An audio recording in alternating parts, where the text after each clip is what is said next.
Marie with Founders District TV. One of the biggest challenges of many Toastmaster clubs has always been attracting new members and retaining existing members. Some clubs have found that the magic formula, and while others are struggling year after year to retain our members. We're talking to some of our Toastmaster experts for innovative ideas on how to make our clubs stronger. With us today is past International Director and Distinguished Toastmaster, Roberta Perry.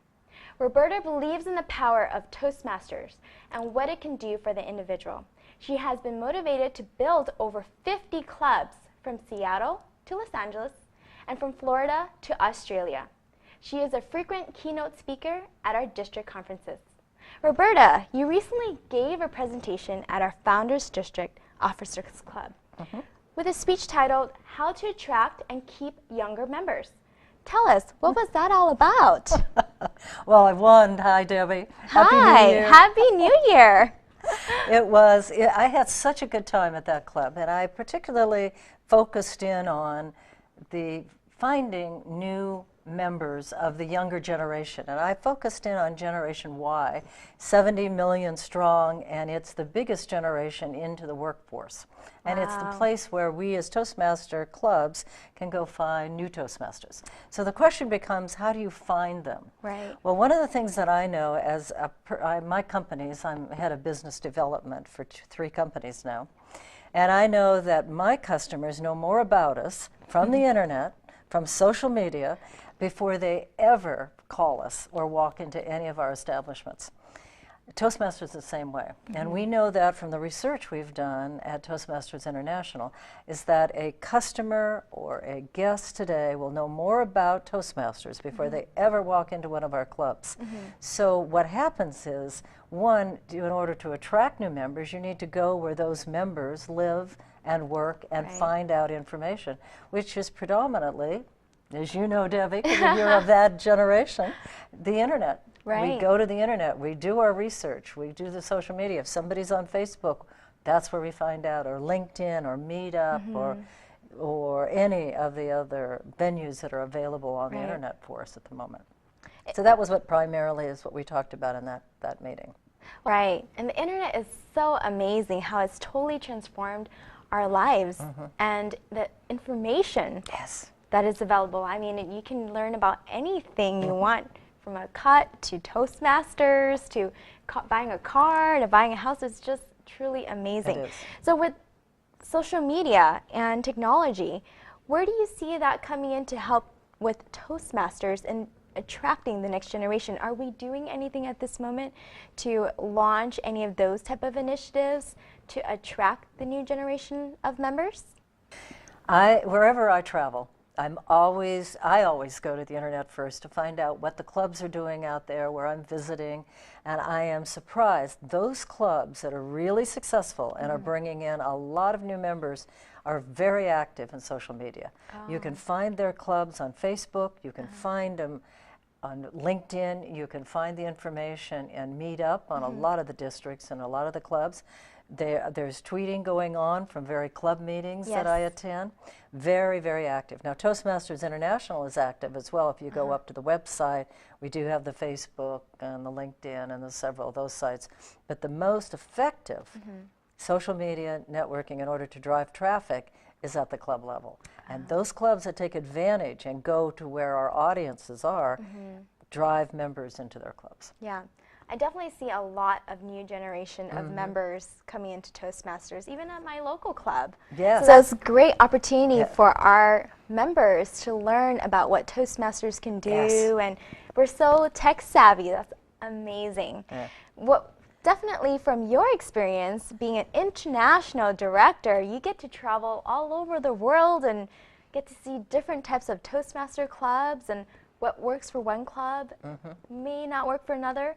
But what have you learned through visiting all these clubs that you think would be great for Toastmasters to hear if, let's say, a vice president of membership or vice president of public relations wants to learn how they can implement some great ideas to help their club grow and get out there? What have you seen internationally? 2. I have two things that I've learned through all of my travel around the world, which usually I pay for. Toastmasters International doesn't pay for that. But in my travels, there's two things that I've learned. Number one, the Vice President of Public Relations and the Vice President of Membership must work together as a team, because it's responsibility of the Vice President of Public Relations to drive the masses to the front door. At the front door, the Vice President of Membership picks them up and then turns those shoppers into buyers, or turns those guests into Toastmasters. So they must work together. The Vice President of Public Relations creates the games to drive people to the front door. In our club, we have a game, men against the women, and the men have to bow to the women when we bring in all the guests. But it's always fun to have some kind of game for the public relations. Second thing is, we don't ask enough questions of the guests when they come in. How did you hear about us? What drove you here? Why are you here? What benefits do you want? What goals do you have? Once we know that, we can then answer how Toastmasters is going to best fit or best help them achieve their goals. So we need to do it. And actually, I thought I only had 2 recommendations. I have a third: get trained. Our training programs across the planet are so effective that we can track clubs that don't have officers trained are not as successful as clubs that have officers trained. So those are my three little tips. Those are great tips that you've provided for us, because I'm sure many people would learn from that and go back to their clubs and try to implement those ideas. Tell them to have fun. Yes, of course. Everybody needs to have fun at the club level. Right. How do you see the strategy for Toastmasters have changed over the last few years, and how will it affect and how we strategize in attracting new members? Toastmasters has changed in the way that we attract members from one particular element.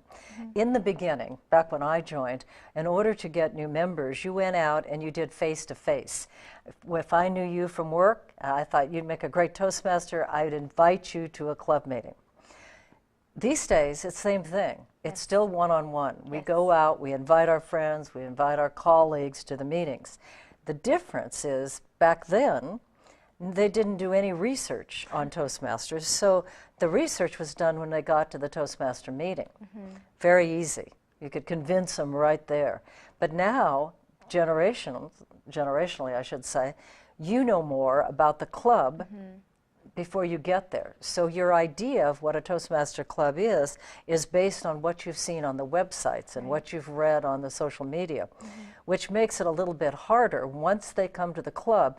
If that picture they carry in their mind about what a Toastmasters club is different than what they see in that club meeting, they go away, and we may lose them to the organization altogether. So it's very important that our clubs uphold the standard of what a Toastmasters club meeting should be. It's a safe environment. It's a fun environment. We follow the Toastmasters program, getting our basic manuals done, our advanced manuals done. So we need to do that more, because if not, research does show us that people leave because they're not meeting their goals, because we're not helping them get through their manuals. That's very, very informative. And thank you so much for coming today to share with us on Founders District TV tips on what we can do to help improve our Toastmaster clubs throughout the world, and to really educate us on where the direction Toastmasters is going. Thank you so much, Roberta. I really appreciate it. And thank you for watching Founders District TV. This is Debbie Marie.